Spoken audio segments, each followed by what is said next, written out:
Bismillahirrahmanirrahim. Assalamu alaikum students. How are you all? I hope all will be good. I am your math instructor Afaq Ashraf. बच्चे मैं लेके आया हूँ आप लोगों के लिए फर्स्ट ईयर का न्यू सिलेबस का जो मैथ कोर्स है।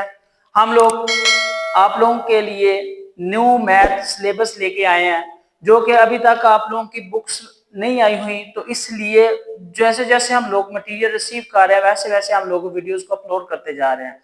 अभी तक आप लोगों ने हमारे चैनल को सब्सक्राइब नहीं किया तो लाजमी सब्सक्राइब करें, शेयर करें, कमेंट करें, लाइक करें और इस पर आने वाली जितनी भी वीडियोस है उनको लाजमी वॉच करें। जो भी आपके न्यू सिलेबस की वीडियोस होगी वो आपको इस चैनल पर मिल जाएंगी। अगर किसी चीज की समझ ना आए तो कमेंट लाजमी करना है ताकि आप लोगों के क्वेश्चन का आंसर दिया जाए। तो आप लोगों का जो चैप्टर नंबर 1 है वो इसका बेसिक कंसेप्ट में लेके आया हूँ। इस बेसिक कंसेप्ट के बाद हम लोग देखेंगे कि इसके जो क्वेश्चंस हैं उनको किस तरह से मैनिपुलेट किया हुआ है। सबसे पहले जो आप लोगों का चैप्टर का नाम है वो है कॉम्प्लेक्स नंबर। क्या है? Complex number. कॉम्प्लेक्स नंबर आप लोगों ने पहले भी इसको 9th क्लास में भी स्टडी किया हुआ है। यहाँ पर आपके पास दोबारा से न्यू टर्म्स में आया हुआ है।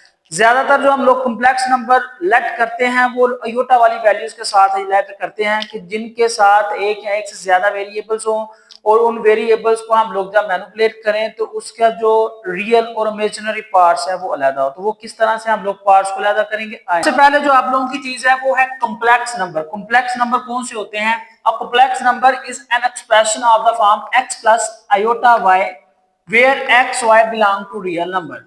आपके पास जो कॉम्प्लेक्स नंबर है, कॉम्प्लेक्स नंबर वो एक्सप्रेशन है जिसमें जो रकम होती है वो x प्लस आयोटा y की शक्ल में होती है और x और y रियल नंबर से बिलोंग कर रहे होते हैं। आप लोगों को बताता चला जाऊं जो रियल नंबर होते हैं ना वो आपके पास होता है q यूनियन q प्राइम। ये आप लोग बहुत ही सही तरीके से जानते हैं। आप लोगों को इस चीज का इल्म है कि जो Q और Q प्राइम वो क्या है। जो Q होता है वो आपके पास रैशनल नंबर होता है, ठीक है। रैशनल नंबर है जिसको P ओवर Q की शक्ल में हम लोग लिख सकते हैं, जबकि जो आपके पास Q प्राइम है ये आपके पास इरैशनल नंबर है, ठीक है, और इनको हम लोग P ओवर Q की शक्ल में नहीं लिख सकते, ठीक है। हम लोग जैसे जैसे इनकी टर्म्स को स्टडी करेंगे वैसे वैसे इन डेफिनेशंस को भी स्टडी कर लेंगे।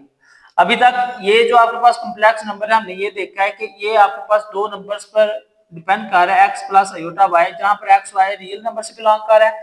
अब complex number denoted by z, ये आपके पास z से डिमोन्स्ट्रेट किया जा रहा है, उससे ज़ाहिर किया जा रहा है z is equal to x plus iota y। तो आपके पास ये आ जाएगा iota y। The set of all complex number is c, इसको हम लोग c से जाहिर करते हैं। ये है आप लोगों का कॉम्प्लेक्स नंबर जिसमें एक से ज्यादा कॉम्प्लेक्सिटी या एक से ज्यादा कॉम्प्लेक्स नंबर हो सकते हैं। इसकी कैरेक्टरिस्टिक्स क्या हो सकती है? इसकी जो कैरेक्टरिस्टिक्स है वो है order pair in the form of X Y की शक्ल में ये आपको गिवन किया जाएगा। जिस तरह से यहाँ पर आपके पास x प्लस जोटा वाई, उसी तरह से यहाँ पर भी x और y होगा।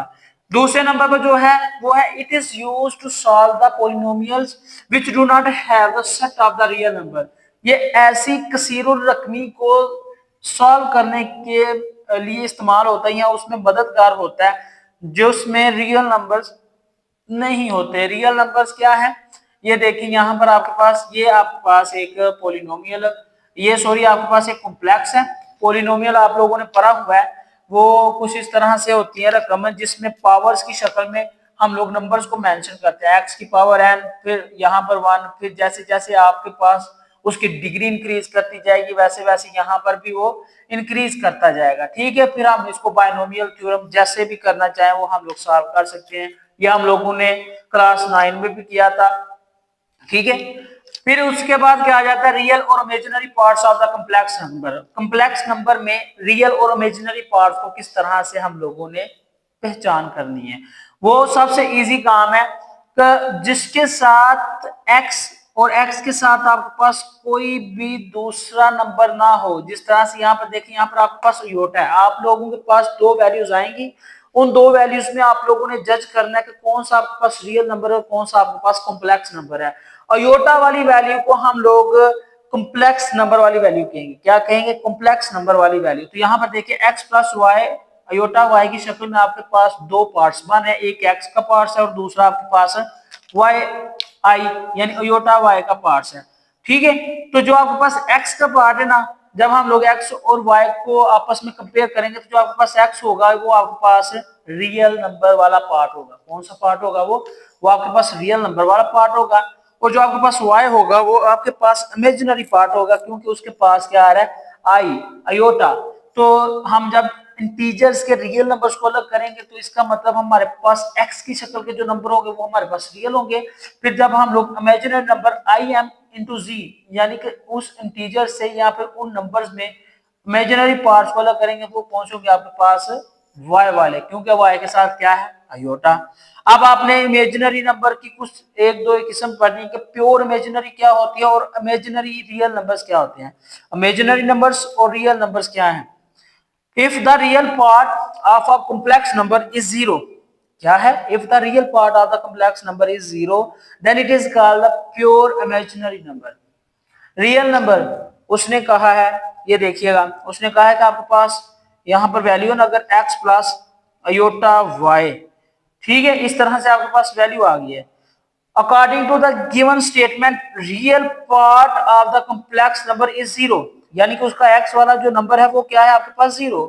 x को पुट कर देंगे अगर जीरो, क्योंकि हमारे पास डेफिनेशन में आया कि उसका रियल पार्ट जीरो है, तो आपके पास जो वैल्यू आएगी या आंसर आएगा वो आएगा आपके पास अयोटा वाई। तो उस हिसाब से ये जो आपके पास आंसर कहलाएगा वो कहलाएगा आपके पास प्योर इमेजिनरी नंबर। क्या कहलाएगा? वो कहलाएगा प्योर इमेजिनरी नंबर। किसी भी वैल्यू में आपके पास अगर कोई नंबर इस तरह से आए कि उसका जो रियल पार्ट है वो जीरो हो जाए, तो बाद में जो आपके पास उसका पार्ट बनेगा कॉम्प्लेक्स नंबर का बचेगा, उसको हम लोग इमेजिनरी नंबर कहते हैं। ठीक है, if the imaginary part of the complex number is zero then it is called the real number. तो डेफिनेटली यही चीज है। आप इसको इस तरह से भी कह सकते हैं कि imaginary number and real number, imaginary number, real number, यानी कि ये उनका डिफरेंस आ जाएगा। क्या आ जाएगा? उनका डिफरेंस। रियल और इमेजिनरी में डिफरेंस क्या होगा वो हम लोगों ने देख लिया है। अगर हम लोग किसी कॉम्प्लेक्स नंबर में मौजूद रियल नंबर्स की वैल्यू के इक्वल जीरो पुट कर दें तो वहां पर जो आपके पास नंबर बचेगा वो आपका अयोटा वाई होगा, और उस अयोटा वाई को आप लोग उसका इमेजिनरी नंबर कंसीडर करेंगे। इसी तरह दूसरे एस्पेक्ट में अगर हम लोगों के पास जो इमेजिनरी पार्ट है वो जीरो आ जाए तो उसके नतीजे में जो हमारे पास नंबर बचेगा वो आपके पास x होगा, और ये क्या कहलाएगा? आपका रियल नंबर। तो ये आपके पास डेफिनेशन बन सकती है इसी तरीके से, define a difference between the real and imaginary number. तीसरे नंबर पर है आप लोगों का basic algebraic operation on the complex number. Complex numbers पर हम लोग बेसिक अलजेब्रिक एक्सप्रेशन को किस तरह से लागू कर सकते हैं, बेसिक जो मेथड्स हैं उनको किस तरह से, for example addition, multiplication, division और सब्सट्रैक्शन के अवामल या सब्सट्रैक्शन के जो फंक्शंस है वो कैसे परफॉर्म करेंगे वो देखते हैं। लेट्स सपोज दैट आपके पास जो इंटीजर है वो है z1 is equal to x1 plus iota y1। आपके पास जो चीज आ रही है वो ये आ रही है, ये देखें, मैं आप लोगों को करके बताता हूँ। फॉर एग्जाम्पल आपके पास ये नंबर आया, ये वैल्यू आ गई है, इसमें कहा जा रहा है कि z1 की जो वैल्यू वो x1 प्लस अयोटा y1 है, और उसको अगर हम लोग सबस्क्रिप्ट की शक्ल में लिखें तो वो हमारे पास आता है x1 y1। उसी तरह से देखें तो z2 is equal to x2 plus iota y2। सबसे पहले जो हम लोगों ने फंक्शन परफॉर्म करना है वो क्या है? वो है आप लोगों का addition of the two complex number. हम लोग दो कॉम्प्लेक्स नंबर्स को एडिशन करेंगे, उनको ऐड करेंगे, तो वो क्या बनेगा? z1 plus z2। ठीक है, आप लोगों ने उनके नंबर्स को आपस में जो है ना जमा कर देना, क्या बन जाएगा? x1 प्लस अयोटा y1 ये वाली वैल्यू, फिर ये वाली plus x2 plus iota y2। ठीक है, और जब हम लोग यहाँ पर देखते हैं कि हमारे पास आंसर क्या आ रहा है तो ये कुछ इस तरह से आएगा, ये देखिए x1 प्लस x2। ठीक है, हमारे पास एक जैसी वैल्यूज क्या आ जाए? x1 प्लस x2, ठीक हो गया, प्लस यहाँ पर iota y plus iota y, ठीक है, y1 और y2। यहां से आप लोग अयोटा कॉमन ले लेंगे तो आपके पास जो वैल्यू बचेगी ना वो कुछ इस तरह से बन जाएगी।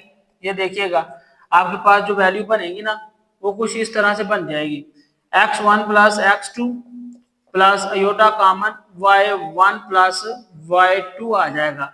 और in the form of the subscript इस तरह से लिखें तो एक जैसी वैल्यूज क्या आ जाएंगी? x1 plus x2 y1 plus y2, ये आप लोगों का इनके हिसाब से आंसर आ जाएगा। ठीक है, ये था आप लोगों का एडिशन का अवामल, एडिशन का अमल। अब आपके पास है subtraction of the two complex number. किस तरह से हम लोग सब्सट्रैक्ट करते हैं किसी नंबर को? हम लोग उन नंबर्स में सब्सट्रैक्ट करने के लिए देखते हैं, ये देखें क्या उनकी डिग्री भी सेम है, क्या उनके नंबर भी सेम है। अगर तो नंबर के साथ ये जो सबस्क्रिप्ट लगा हुआ है, यहाँ पर 1 है और यहाँ पर अयोटा है, अगर ये आपके पास आगे पीछे है तो नो इशू, लेकिन उसकी डिग्री देखनी है कि ये आपके पास 1 डिग्री है, ये भी 1 डिग्री का है। अगर इसके ऊपर 2 और इसके ऊपर 1 हो पावर, तो वो आपके पास सेम डिग्री के नहीं रहेंगे, तो आपके पास ये आंसर चेंज हो जाएगा, ये आंसर नहीं आएगा। सब्सट्रैक्ट करना है हम लोगों ने z1 माइनस z2, जिस तरह से हमने यहाँ पर माइनस किया उसी तरह से हम लोग क्या कर दें, सॉरी प्लस किया उसी तरह से हम लोग माइनस कर देंगे। ये x1 minus x2 plus Yotta common आता है, जिस तरह वहां पर आया y1 माइनस y2 आ गया। ठीक है, और इनके दूसरे सब्सक्रिप्ट अब आपके पास इस तरह से आ जाएंगे। ये है आप लोगों का subtraction of the two complex number. Third number पर है product of the two numbers. Product कैसे फाइंड करना है किसी भी दो नंबर्स का? तो उसके लिए आपके पास जो चीज होनी चाहिए या जिस चीज को आप लोग मल्टीप्लाई कर रहे हैं, फॉर एग्जांपल आप लोग मल्टीप्लाई करना चाह रहे हैं x1 को, तो जब आपने x1 को मल्टीप्लाई करना है तो उसको आपने दूसरे वाले फैक्टर की सारी रकम के साथ मल्टीप्लाई कर देना है।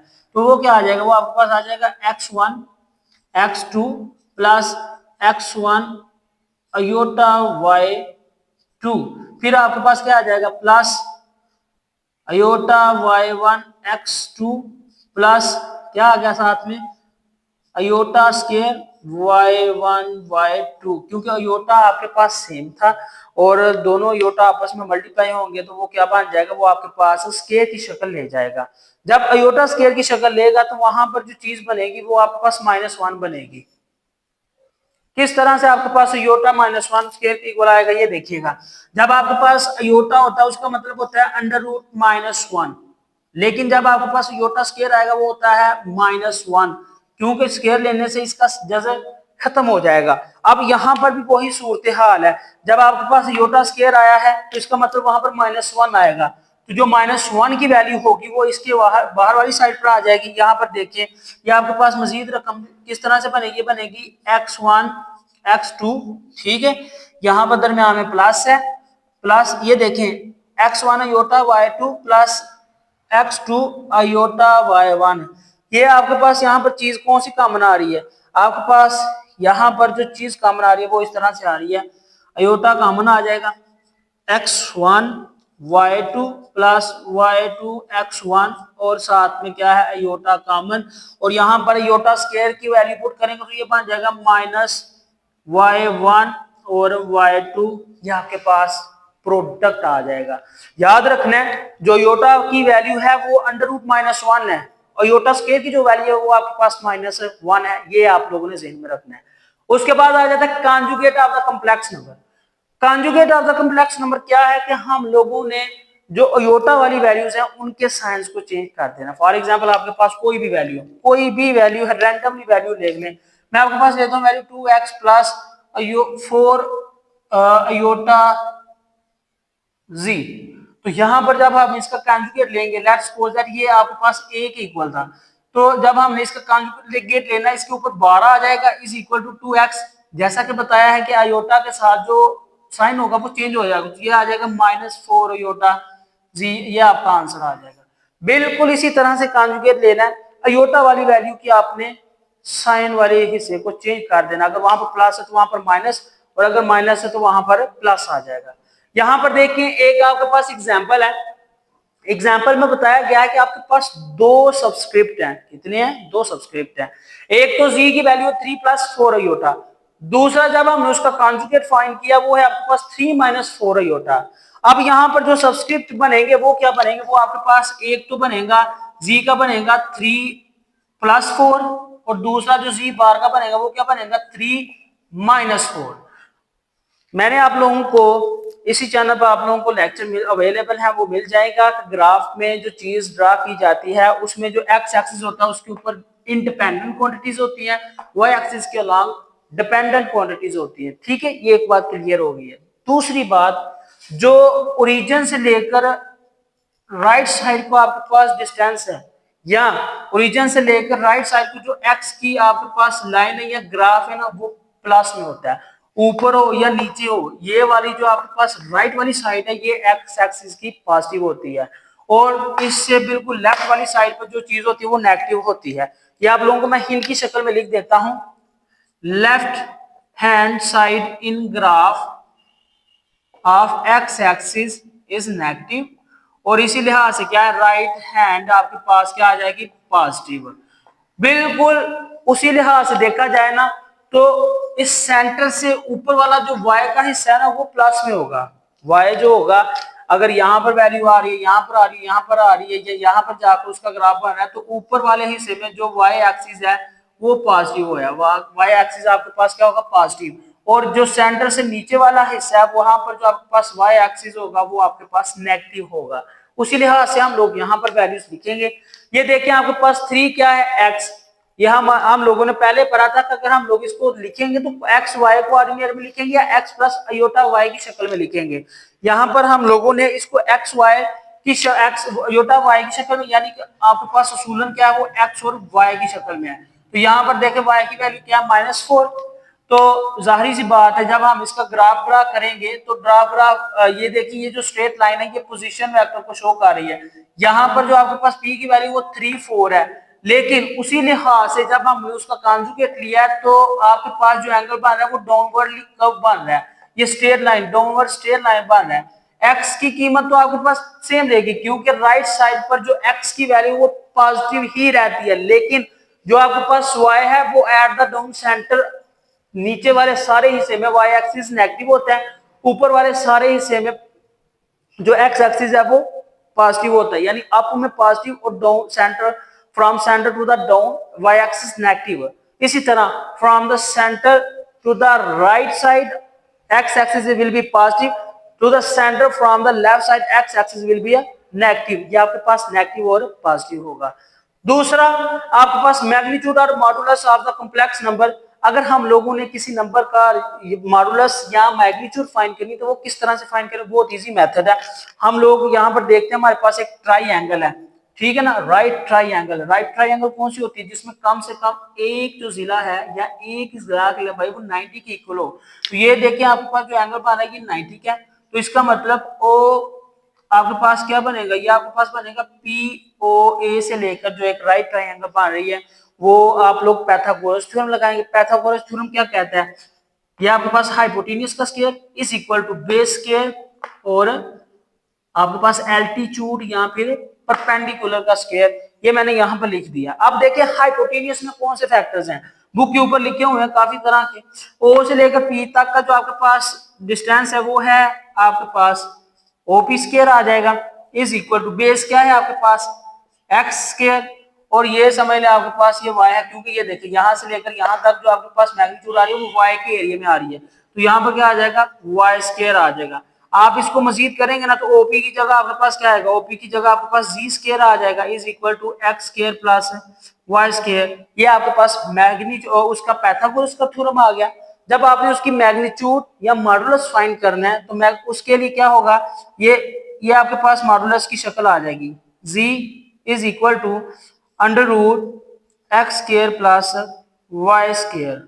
ये आपके पास इस तरह से आ जाएगी, और सिंपली अगर इसका पोजीशन वेक्टर लिखेंगे वो आपके पास आएगा x प्लस योटा वाई, और यहाँ पर आपके पास योटा नहीं आएगा, सिर्फ और सिर्फ रियल नंबर्स का स्क्वायर आएगा। क्या आएगा आपके पास, सिर्फ और सिर्फ रियल नंबर्स का स्क्वायर आएगा।